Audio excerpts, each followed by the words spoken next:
Hi, Sandites. It is Tuesday, May something. What day is it? Do y'all know? Y'all have to look May 14th. 14th, yes. And we are in episode 5 of our Sandite Chat podcast. So thanks for joining us. We have kind of a special thing going on today. Here sitting with me is our newly named Charles Page High School principal, Ryan Bivin, for the 24-25 school year. That sounds so crazy. And then also Matt Brown, who also has been named one of the new assistant principals at Charles Page High School for next year. But before we start, we have to go back to a conversation we had before we were on camera, and that is about coffee. I think we need to revisit that conversation. It's just, getting personal with people and understanding how they work. So the big question to start is, how much coffee did you drink today? Personally, I don't drink near as much as Matt because he's a little younger and can't get up early like I can. But I only had 18 ounces. You're precise. Yeah. 18 ounces. 18 ounces. It comes from the Keurig. 2 ounces. You just hit the button. 2 cups and a fourth. 2 1/4 cups to be exact, right? But yeah, Matt had. Well, I have to have one whole pot because we set it at our house to go off in the morning, so it's ready when I'm getting ready to walk out the door, and then I have to reset it so it makes coffee for my wife, and anything I don't use goes to waste. Do you just take the whole pot, get a big, pour it into a big cup, and it makes me laugh so much. I'm not even going to tell on myself because I might be right alongside Matt, to be honest. Anyway, we're excited about the 2 people we have here. We're missing one of your people. We are. We're missing Miss Kristen Simpson. I'm going to let you tell a little bit about her, and then Matt, if you want to give a little bit of your story. Probably Sanditeville knows that you just were in the state finals in baseball. Let's talk about that in a minute. So fun and sad all at the same time, but incredible season. But let's start with Kristen. She's not here. She'll be joining us July 1, correct? Correct. Yeah, so tell us a little bit about how we found her. We're really excited about Kristen. She's at Union right now, and she coordinates their credit recovery program and works with students that are struggling to get the credits that they need to graduate, to get to school, to just kids that have difficulties in. That's her role, and she runs the whole program there now. She will be here in July, ready to go. She's excited about becoming a Sandite. She's already talking about moving and stuff, so that's great. Yeah. But we're just really excited to have fresh eyes, someone that's hasn't been here with us. I'm not a Sandite, but I feel like I am because I've been here for 20 years now. Absolutely. And so, and I know Matt's been here for a long time too.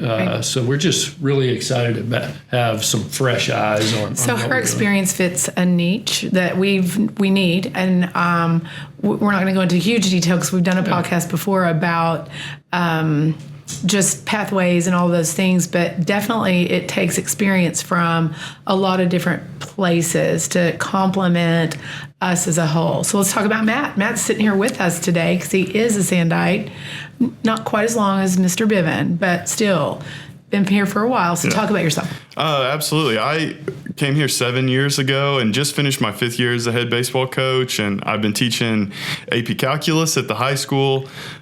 We just finished a really great run through the state tournament. We made it all the way to the state finals and came up just a couple runs short there of winning the first state title in school history, but first time in the finals since 1978. The kids performed so well. They represented our town and our school with utmost dignity and class, and the amount of compliments we got on our kids was just too many to name. And I do feel like I'm a Sandite, and I've never been so proud as I am to be a Sandite as I was watching those kids do that on the biggest stage and represent our school the way they did. Absolutely. I didn't count the fan base that was there. I know Mr. Bivin was there. Mr. Trout was there. By the way, Mr. Trout, as I guess the public probably knows already, will be leaving after finishing, I believe, his 16th year as a principal at Charles Page High School. So kudos, 17. Thank you for that correction. So kudos to Mr. Trout. Yeah. He's done an amazing job. But I was noticing the stands and just the level of participation, because not every one of those people had a kid on the team, which goes to show how Sandite show up. if what I told our assistant coaches before the game is one of the things that I've learned since I've moved here and since I became a Sandite is that the entire town will be there. Absolutely. And yes. they were. Yeah. And they showed up and they were loud, and we're so grateful, and what an awesome experience for our kids. More to come, right? Absolutely. More to come. You can do some, coaching of the new coach, maybe. I don't know. Maybe it's not wanted, but that might be good. I don't know. So let's shift. Today we had the awards assembly at Charles Page High School as a fan favorite. I think you guys had the senior slideshow prior to, and then we went straight into recognizing the seniors. Any comments, Mr. Bivin, about? Yeah, this is always the one of the pinnacles of the school year, leading into graduation. And it's just a really cool time to see all the hard work that these students put in come to fruition and to pay off. Absolutely. And it always just reminds us like how great our kids are. Our students are fantastic. Mm-hmm. When we walk all those seniors in today, it just seems like they just keep coming and keep coming and keep coming when they're going in. And as they're passing by, I'm just reminded of their whole educational career, and just it's just a great feeling. I'm gonna pitch on the spot. Kids. Yeah. So somebody asked this today, and I said, I don't know. So you probably do. No pressure. How many seniors do we have graduating? Include virtual and include Page, if you kind of I don't roughly. have the exact number with me, but we're usually right around 430. Okay. Somewhere around there, 425. Once we add Page and the boys home and virtual into that number. And some of those guys walk at graduation. Yes, they do. They absolutely do. So that's fun. Page Academy graduation is Tuesday night, and then ours is Saturday. Golly. So any perspective about the last graduation with Mr. Trout? And I would just say with Mr. Trout, I've been here his whole career with him as a teacher. I taught under Mr. Trout, and then back as an administrator as his assistant, and he has just been fantastic for me in my career. I know that, and has taught me so much, and he's just been a real guiding light. And I think what he really brings to the table is just, one, the knowledge. He's been doing this a long time. He was the principal at Owasso before he came back here. And so he just brings the knowledge and the want to. He's never been one to sit back and just say, well, this is the way it's always been, and this is the way we do it. No, that's not the way we do things, and we're always wanting to advance and get better, and that's kind of the spirit of the way that we do things, and I really like that, and we'll continue that. I think the beauty of you coming in as the next principal is that you do have that experience. Mm-hmm. And your caveat at Charles Page High School the last few years has been really that curricular area, student programs, and you've done a brilliant job running that show. I know having 2 new APs in and thinking about the work that has to continue and build upon at Charles Page High School, because we can't ever lay on our laurels and just be complacent. It's not in my DNA, and I know it's not in yours, and I know it's not Matt's. How do we get better? How do we get better? How do we get better? Always. So from your perspective, I know Matt fits probably a certain role. Do you have any kind of layout of the land for next year of how that's going to work, or what are you thinking? Right. Yeah, we're getting there. Okay. The 3 of us, myself, Matt, and Kristen, are yet to sit down together. Right. So, for sure. We are getting there. What I see is Matt pretty much taking on my old role as the curriculum and instruction guy and career pathways. Okay. And and then Kristen being more on the intervention side, which is kind of what she does now at Union. And so it just fits. You want to add anything to that?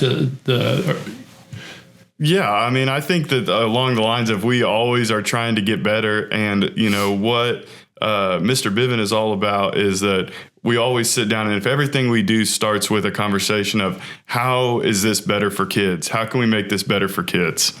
And what can we do to serve them better? And if the answer is we need to be doing X, Y, and Z to make it better for kids, then by gosh, we need to figure out how to do it. Right, you absolutely. know? And I think that that's just where our mindset comes from, is how we're going to continue to get better, with the question always being, how do we make this better for kids? Absolutely. I said the word kiddo this morning at the word assembly. I'm sure the high school kids think they're just way too mature for that word, but they are growing up still. I mean, there's a case to be made for we have to guide and help lead them to where they want to be and what they want for themselves in adulthood. So you had the opportunity, I think, to shadow a little bit with Mr. Ray. I would be not doing, I think, a good job of this presentation without talking about the impact Mr. Ray had on the team at Charles Page High School and the students. But then also, can you talk a little bit, Matt, about how your experience this year? I love the fact that we try to prepare up-and-coming leaders to do that. And so can you talk a little bit about your experience and how you feel prepared? Mr. Ray was just the shining example of what it means to be a school administrator. Every teacher respected him. Every kid respected him. Even if they didn't always hear what they wanted to hear, he had a way of, staying in the moment and staying level-headed and making every kid feel seen and heard.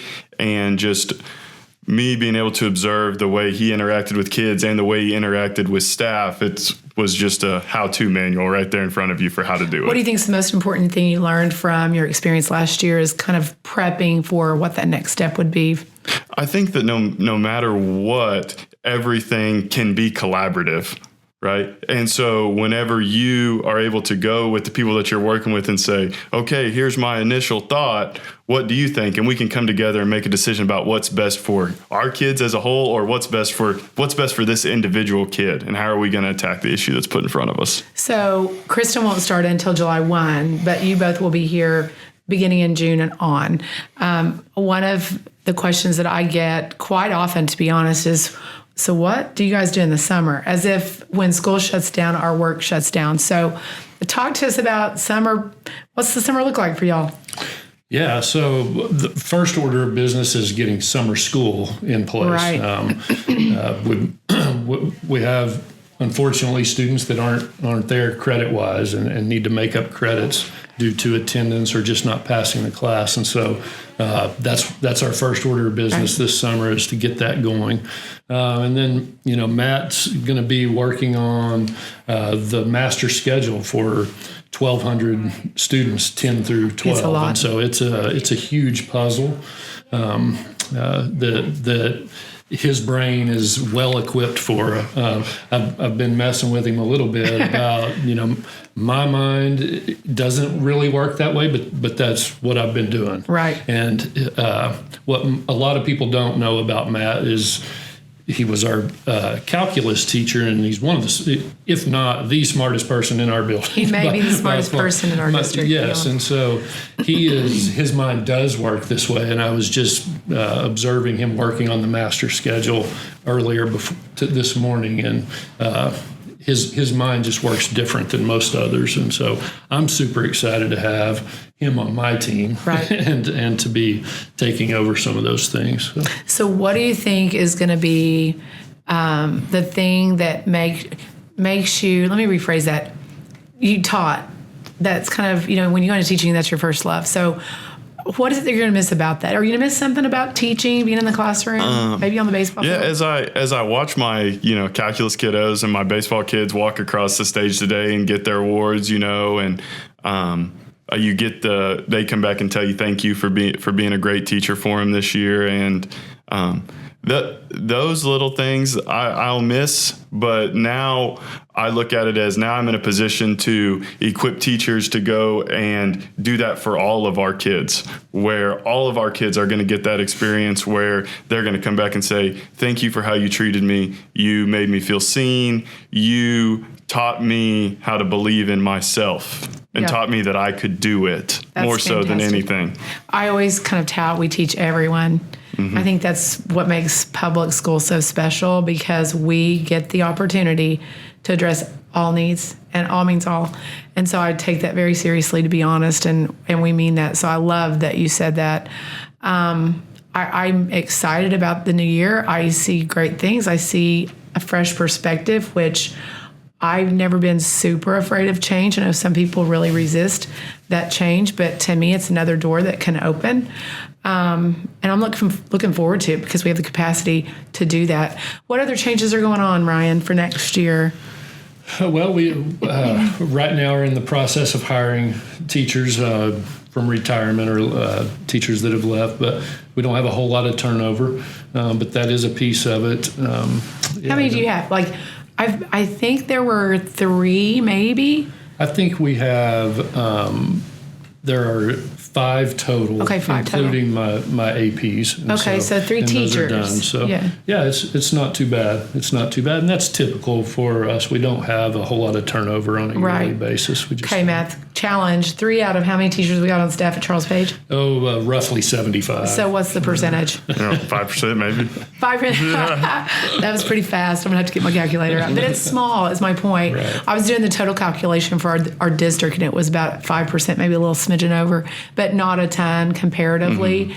I always think continuity of leadership and then continuity of classroom teachers is also really important to make sure kids get what they need. What do you see as maybe the biggest thing that we need to do to improve upon what we offer at Charles Page? We're always out after improvement, how to get better. Do you have any perspective of? Well, I would say that that's one of our initiatives. We have 3 initiatives at high school: interventions, PLCs, and career pathways. The career pathways piece is huge for us. What we ask our students is to think about life after high school, and whatever that might look like for them, that's up to them. But we want to have a plan and be working towards that. And so we really stress that to our students, and we'll continue to do that. And when Mr. Brown gets his hands on this, it may change from the way I've approached it in the past, but that will be seen next year. But one of the things that really I'm wanting to bring to the table next year is just getting more student voice involved with everything that we're trying to do, from my daily announcements to meetings on how we're actually going to run the school, and getting that student voice in there, and getting students to be excited to be there. Over the past several years, we have had a lot of students, well, not a lot, but we've had students go full-time virtual or do a blended model, and that's something that we will continue offering, but we want it to be exciting where they want to be back at the high school, and to bring them back. And so that's one of our goals for next year. Yeah, working on that school spirit. I think Sandite's did a really good job of that for sure, but how do you encourage it and grow it, which is really healthy, I think, for just the environment of a school in general. Yeah. We were trying to capture what our theme would be for next year, so we're in cabinet trying to think about creatively what could it be. And one of them, it may have been Carrie Slager, but I'm not sure, Kristen, said, how about the Sandite Way? I'm like, boy, that's a big one. And you guys talk about it all the time. What is the Sandite Way? And I believe maybe even use that in baseball a little bit this year. And I know I've heard Coach Cleek say those words. When I say that, what pops in your brain? What is the Sandite Way? What we say the Sandite Way is that it demands commitment, and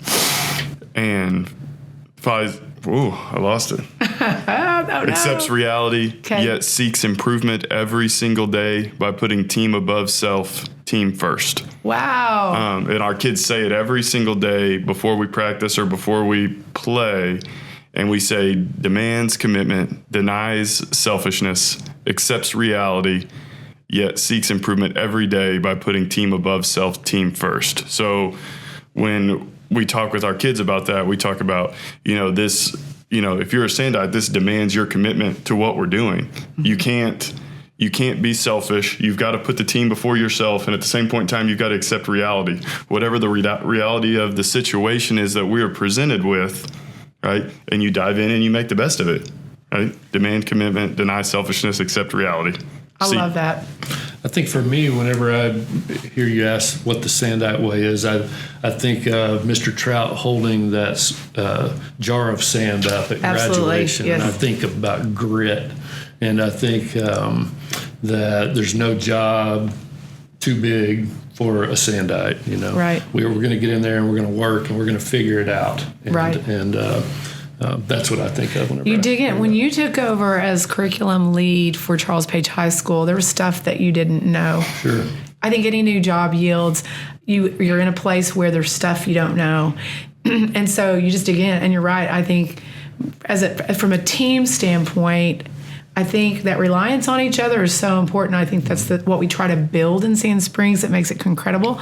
But just that grit, because we're all about, I think, teaching new leaders, new students, new teachers, new whatever, how to dig in and learn from mentors, but then just that grit to dig in on your own. At Central Office, we have Cassidy Wine that just started as CFO, and man, he's having to dig in and learn. He might be as smart as you, by the way. Man, I don't know. It's pretty close.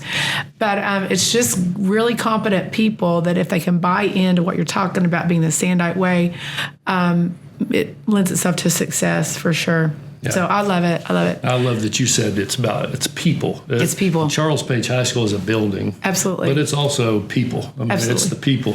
And the people are what make the wheels turn on it. And hiring good people like Matt and Kristen are going to be, and our new teachers who I'm excited to introduce to our staff in August. But it's about the people. It's not it's just a building over there. Right, it's about absolutely. the people that walk in Absolutely. there. And we've got the best people. So. I agree. I've said that forever. And I do think that that's why our rate of retention is so high, because given a little bit of autonomy and the freedom to dig in and figure it out, and then the support it takes to do that is probably that perfect recipe. So, man, it's just fun. Well, we're delving into the summer. I'm trying to remember if I've forgotten it. King and Queen announcement. That's on my paper. King and Queen Do you want to do that? It was on social media already, I think. Sure, yeah. We awarded our King and Queen today. The Queen was Kelsey Hilton. Okay. And the King was Joel Hendricks. That is big deal. It's one of the biggest honors that we give. You know, we don't offer a valedictorian or salutatory, and we do honor grads. Right. And, these are both honor grad students and just top-notch kids all the way around. Well, the crown was sitting on the podium today along with the velvet pillow, and I think Stan made some reference to the velvet pillow, and it was interesting. But, I mean, even the King's got a crown. It's so fun. So fun. They had the slideshow and all. So, okay, as we wrap up, graduation, just in case people want to know, is Saturday. Give us time and place. The graduation Saturday at the Mabee Center at 7:00, and get there early. It fills up, and it will be packed. Yeah, so, it will. Are you speaking? I'm not speaking. This is Mr. Trout's last go round. Okay. And, we usually have a teacher address the students. Okay. And Mr. Trout's going to do that this year, and so I think everybody's kind of looking forward to that. And I'm sure. Are we going to cry? Maybe a tearjerker. I was wondering about that. That happens pretty frequently. I think at graduation. Maybe you'll speak next year, Matt. I don't know. He's going down. Wait a second. Maybe so. Maybe. Anything else we need to say before we close up? No, we're just excited to get going and to wrap this year up and get heading into next year. Absolutely. So really Absolutely. Well, you guys are brilliant. Probably do this again when Kristen comes on board so that people can see. Let her talk a little bit. But nonetheless, Sandites, I hope you enjoyed the final, I think, podcast for the year. We'll start up again soon. Summer will fly by, I promise. And thank you for watching.